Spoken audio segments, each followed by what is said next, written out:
On Christmas, her mother insulted me and called my job worthless. When I tried to defend myself, my fiancé cut me off and snapped, "Speak to my mother with respect or get out." Nodded and left. 3 days later, she returned to our empty apartment and all the gifts I'd bought her were gone. She called me screaming. "All right, Reddit," she called me yelling. "Fine, Reddit, here we go." So yeah, my future mother-in-law spent Christmas dinner tearing me down. She said I was a failure, called me average at best, compared me to my fiancé's brother, and made it clear she didn't think I was worthy of her daughter. And when I tried to defend myself, my fiancé told me to shut up or get out, so I left. With every single thing I owned, grabbed some popcorn.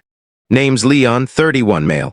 I'm a journeyman lineman for the regional power company. I climb poles, deal with high-voltage lines, restore power after storms. Base salary around 87K, more with overtime. I own my truck, rent a good 2-bedroom place, have a healthy 401K, and no debt. Honestly, the kind of stable life a lot of people would be satisfied with. My fiancée, Victoria, is a graphic designer. She makes around 71K doing freelance branding for small businesses. We met almost 3 years ago at a mutual friend's wedding. She was gorgeous, funny, a bit artsy. We clicked immediately. After 13 months, she moved into my apartment, my lease, my furniture. She came with her MacBook and about 40 throw pillows. Everything about her was great, except one massive issue. Her mother, Margaret. From what Victoria told me early on, Margaret was the type of woman who could make a drill sergeant look gentle. Controlling, judgmental, impossible to please. She could find flaws in anything. Victoria would come home from visiting her mom completely drained. Margaret criticized everything, her career. Graphic design isn't a real job. Her weight, even though Victoria looked fantastic. The apartment too small, wrong neighborhood. Her car not fancy enough, her friends not ambitious. One Saturday, Victoria came home from her mom's place and just sat on the couch staring at nothing for 2 hours.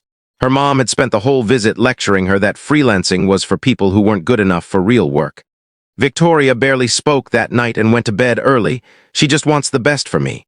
Victoria would say whenever I pointed out that her mom was toxic. She doesn't know how to show love. I'm used to it, except she wasn't. Every call with Margaret messed with her head. She'd spend days doubting herself, asking if she was letting her family down. I always told her she was talented, successful, and doing great, but her mom's voice stuck with her. Yeah, it was a red flag. But I loved Victoria, and Margaret lived 4 states away. How bad could it get? Turns out, very bad. Despite being together for nearly 3 years, I'd never met Margaret. Victoria always visited alone, said it was easier that way. When I proposed 8 months ago, $5,200 ring, she said yes immediately and posted it online within minutes. Wedding planned for next August. Everything was smooth until this Christmas. Victoria's brother Paul was hosting.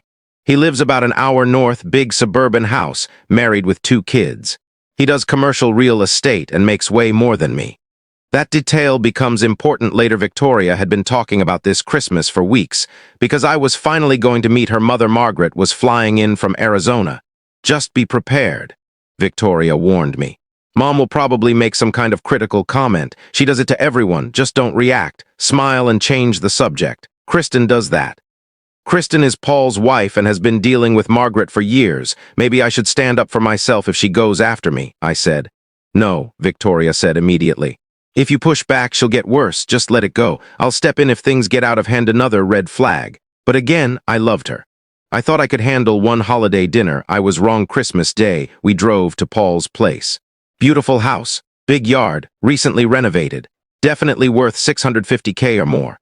Paul clearly does well. Margaret was already there when we arrived. Early 60s, dyed blonde hair, expensive clothes, jewelry, and she looked at me like I'd tracked mud across her floor. So you're the fiancé. That's me. Leon, nice to meet you, Mrs. Caldwell. It's Dr. Caldwell, she corrected. I have a doctorate. Oh, sorry. Dr. Caldwell. In business administration from Northwestern, she added. That's impressive, I said. She turned to Victoria. You didn't tell him about my doctorate. I did, Mom. He probably forgot. For the record, Victoria had never mentioned it, but I let it slide. Dinner started out normal. Paul and Kristen were nice. The kids behaved. Food was great. Everything felt fine until dessert. Margaret had spent the whole meal quizzing everyone about their careers. Paul bragged about a huge development deal. Kristen talked about her agency's best year. Then Margaret set down her glass and looked at me like an attorney preparing to dismantle a witness. "And what exactly do you do?" she asked. She already knew. Victoria had told her, but she wanted to hear it from me just so she could pick it apart. "I'm a lineman for the power company," I said. Margaret scrunched her nose like she smelled something bad. "A lineman? Yes, ma'am. I work on high-voltage lines, install and repair electrical systems. So basically, you climb poles, among other things, yes." "And how much does that pay?" Victoria jumped in immediately. "Mom, that's private time, just trying to understand the kind of life my daughter is signing up for," Margaret replied. "A mother has a right to know." I should have kept quiet, but Margaret was staring straight at me, waiting. Victoria gave me a look that screamed, "Don't say it." But the whole table had gone silent. "Base is around 87,000, I said. "More with overtime and storm work." Margaret's expression shifted like she'd been slapped. 87,000. "At 31, yes, ma'am." Paul shifted awkwardly. "Different industries pay differently," he said, trying to soften the blow. "I'm just stating facts," Margaret said, turning back to me. "Do you realize how hard Victoria works? How talented she is? She has a design degree from a respected university.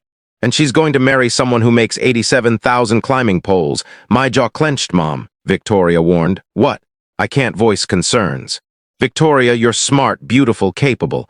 You could easily find someone better than this.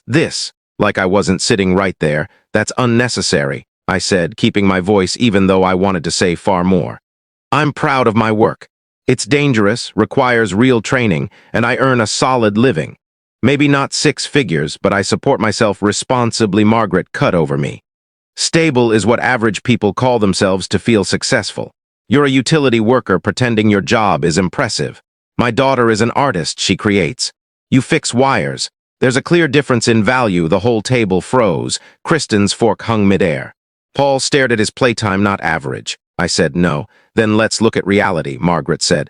"You're 31, you make barely more than standard labor wages. You rent, you don't own a home, you drive an older pickup. You bought my daughter a ring worth, what, 5,000? Paul's ring for Kristen cost 18, Mom?" Victoria snapped. "I'm being honest. This man isn't on your level. He works a blue-collar job and wants to pull you into that basic lifestyle. You should be with someone who matches your ambition." "Someone who..." "Dr. Caldwell," I interrupted, still calm but done. "I understand wanting the best for your daughter, but I love Victoria. I work a tough job that keeps the lights on. I'm financially stable. I treat her well. I'm not wealthy, but I'm not a failure either. And attacking me at Christmas dinner because I don't meet your salary expectations is extremely disrespectful." Her face flushed crimson. She turned to Victoria. "Are you really going to let him speak to me like that?" I looked at Victoria, the woman I'd loved for nearly 3 years, and watched her decide, "Don't talk to my mother that way." "Not in her house," she said. "Either apologize or leave." I stared at her. "Excuse me, she's the one being insulting. Don't call her disrespectful," Victoria snapped. "Apologize, then go." The room went dead still. Even Paul looked shocked at Victoria. I looked at her for a long moment. Then I nodded, stood up, grabbed my jacket. "Wait, where are you going?" Victoria asked. "You told me to leave." "So I'm leaving." I didn't mean actually leave. I meant stop being rude. I wasn't rude. I defended myself, but you've made your choice. Enjoy dinner. I walked out and drove home. Victoria called 8 times. I didn't answer. She sent 15 texts. "You're overreacting. Come back. We need to talk." Mom was just being protective. "Pick up your phone." I ignored everything. I got home around 9:30. Sat in my apartment, not ours. Lease in my name, my furniture. Around midnight she texted again. "I'm staying at Paul's for the weekend. We'll talk Sunday night." 3 days later. That gave me time to think, and by 2 a.m. I'd realized this wasn't anger. It was clarity. Victoria didn't just side with her mother. She told me to apologize to the person insulting me. That wasn't a slip. That was a preview of the marriage. Every encounter with Margaret would be the same. I'm expected to stay silent, take every jab, never fight back. I pictured our wedding, Margaret criticizing everything, my family not being impressive enough, her making some speech about how Victoria deserved better, and Victoria doing nothing. I pictured holidays, every Christmas exactly like this one. No thanks. Friday morning, 6 a.m., barely slept. I called my friend. "Charlie, you awake? Need help with something today?" "What happened? I'll explain when you get here." "Bring your truck." He arrived at 7:30 with coffee, confused. We sat on my couch while I told him the whole story. "So let me get this straight," he said when I finished. "Her mom spent half an hour calling you a failure because you're not some corporate guy making 200 grand. And when you stood up for yourself, she told you to get out. Charlie asked, pretty much so now what? And moving out, Charlie nodded slowly. Good, that's the right move. When do we start? Now. But I need to take care of a few things first. I opened my banking app and began shutting down everything Victoria was using under my accounts. Spotify Family, Netflix, Amazon Prime, even her gym membership I'd been paying for. All deactivated within minutes. Then I did something a little petty but honestly satisfying. I went to the bedroom, opened her closet, and pulled out 3 designer handbags I'd bought her over the past 2 years. One for her birthday, one for Christmas, one for our anniversary. Prada, Gucci, Burberry. Altogether worth close to $4,800. I'm taking these, I told Charlie. You sure? He asked. I paid for them. I'm selling them and getting my money back, he shrugged. Fair enough. Next, I opened her jewelry box. The engagement ring was in there. She must have taken it off before Christmas, probably didn't want her mother seeing it. I put it in my pocket. This is definitely coming with me, I said. Engagement is over. I'm not leaving $5,200 behind, Charlie grinned. Now we're getting somewhere. What else? I walked through the apartment and really looked at things. The espresso machine. I bought it, her office setup, the standing desk and ergonomic chair. Also mind the 55-inch TV, the soundbar, the good pots and pans. All stuff I paid for. All of this comes with me, I said. What you left with? Charlie asked. Her MacBook, her clothes, her mountain of throw pillows, and a reminder not to choose the wrong side again. Charlie laughed. Savage, I approve. We spent Friday looking for a new place. Found a 1-bedroom about 20 minutes away, smaller but newer, hardwood floors, updated kitchen, in-unit washer-dryer. $975 a month instead of the $1,425 I'd been paying. I put down the deposit and first month immediately, $1,950 total, and signed the lease. Move-in scheduled for Monday. Then we picked up boxes from U-Haul and packed until midnight. Everything labeled: bedroom, kitchen, living room, bathroom. The place looked like a warehouse. Saturday morning at 7, Charlie came back with more coffee and his girlfriend, Lana. She wanted to help, he said. Lana surveyed the boxes and nodded. Good for you. Never stay with someone who won't stand up for you. By Saturday night, the apartment looked stripped. Victoria's mattress sat on the floor, her random items scattered around, but all my furniture, electronics, kitchenware, gone during a final sweep. I heard Charlie cracking up in the bathroom. He had drawn a giant D on the mirror with one of Victoria's expensive lipsticks, Tom Ford, he said proudly. For emotional support, I actually burst out laughing. We ate pizza on the floor since there was nothing left to sit on. You all right? Charlie asked. Yeah, no doubts, none. Woke up this morning feeling lighter. Like I set down a weight I didn't know I was carrying. That's how you know you're making the right choice, Lana said. Trust your instinct. Sunday morning, the movers arrived at 8. 2 guys, efficient. One of them glanced at the almost empty apartment and nodded toward the lone mattress. Break up, that obvious. We do a few of these every week, he said. Always looks the same. You take your stuff, leave, there's clean. Break. Cleaner than I expected. While they loaded up, I took one last look around. Then I grabbed the designer bags, the ring from my pocket, and a cashmere scarf I'd bought her in Aspen, $380. Also going into the cell pile before walking out. I left a note on the kitchen counter. I moved out. Everything that's mine is gone. Everything that's yours is still here. Lease is in my name. So I'm breaking it. You have until the end of December to move out. 4 weeks. I'm selling the ring too. I'm done. The movers finished by 10:30. I followed them to my new place and spent the afternoon setting up the basics. Bed, TV, coffee maker. By evening, it already felt more like home than the last apartment ever had. Right around 6:30, Victoria must have returned because my phone exploded with calls. Then texts. What the heck, Leon? Where are you? Where's all your stuff? Did you seriously move out? Call me. We need to talk. You can't just leave. 10 minutes later, is that a giant D on my bathroom mirror and my Tom Ford lipstick? That was $65. You're unbelievable. Charlie's artwork had clearly been discovered. More messages poured in. You took the engagement ring. You took the bags. Those were mine. I'm calling the police. Good luck with that. Police don't show up for my ex took back things he paid for. Then one more. My Netflix isn't working. My Spotify either. I replied once. You told me to leave, so I left. We're done. I told her not to contact me again, but she still called nearly 30 times. I put my phone on airplane mode. Monday morning, she showed up at my job site, and security said a woman claiming to be my fiancée was at the gate. When I went over, she looked rough and insisted we needed to talk. I told her she'd told me to leave, so I did. She tried to say she didn't mean it, but to me, it showed exactly what life with her and her mother would be like. I ended it for good. She argued that I was throwing away 3 years, but I reminded her it wasn't just one comment. She told me to apologize or leave, and I chose to leave. I told her she had until December 31st to get her things. I sold the engagement ring and the designer bags I'd bought, got $7,200, paid off my truck, and saved the rest. She kept trying to reach me from different numbers, through social media, even through mutual friends. She posted dramatic stuff online to make herself look like the victim. I didn't respond. People who know me know the truth. Her friend Kristen tried convincing me she was just in a tough spot. But I told her, when someone lets their mom insult you and then takes their side, that's all you need to know. If the situation were reversed, she wouldn't stay either. 2 weeks later, Victoria moved her things out without telling me. I paid the lease break fee and didn't care. It was worth the peace. A month later, mutual friends told me she was spreading lies about me. I corrected the story only with the people who mattered. About 6 weeks after the breakup, I was settled in my new place, sleeping better and focusing on myself. Not rushing into anything new. Just enjoying the peace. Lana showed up later and said I handled everything the right way. I agreed. Victoria had shown me who she was, and I believed her. Work was going well too. My supervisor mentioned a crew leader spot was opening, so I applied and got it 2 weeks later. My pay went up to $94K, and life felt steady again. About 3 months after the breakup, I ran into Paul at a gas station.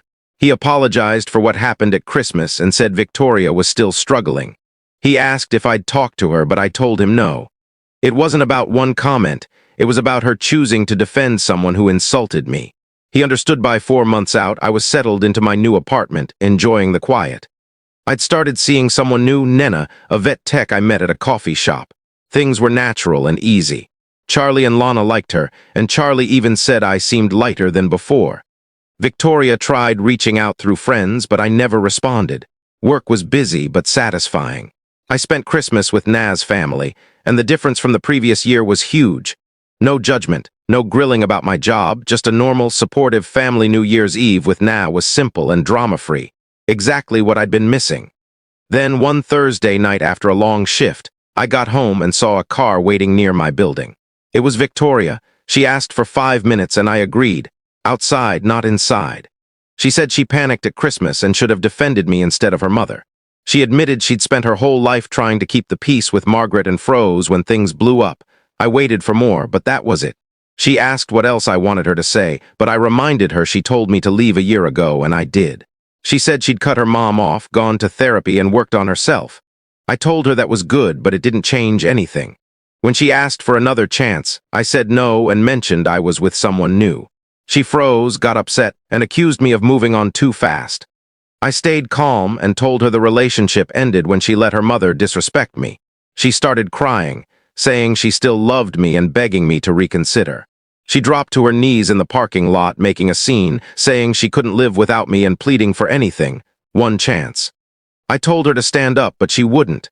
She kept crying harder, asking why I couldn't forgive her. I told her plainly, I didn't want to. She grabbed at my leg and I stepped away, telling her not to touch me. She said she couldn't go home like this, but I told her that was her problem, not mine. Eventually, I walked inside, locked the door, and let her cry it out. After a few minutes, she left, still sobbing. My phone stayed silent all night. Nat texted me later saying good night, and it felt peaceful, simple. Life is good now. I'm making my average income, driving my average truck, living in my normal apartment, and I'm happy. No drama, no toxic family, no walking on eggshells. Just a life I enjoy with someone who appreciates me. Some people show their true selves when things get hard. The smart ones pay attention the first time.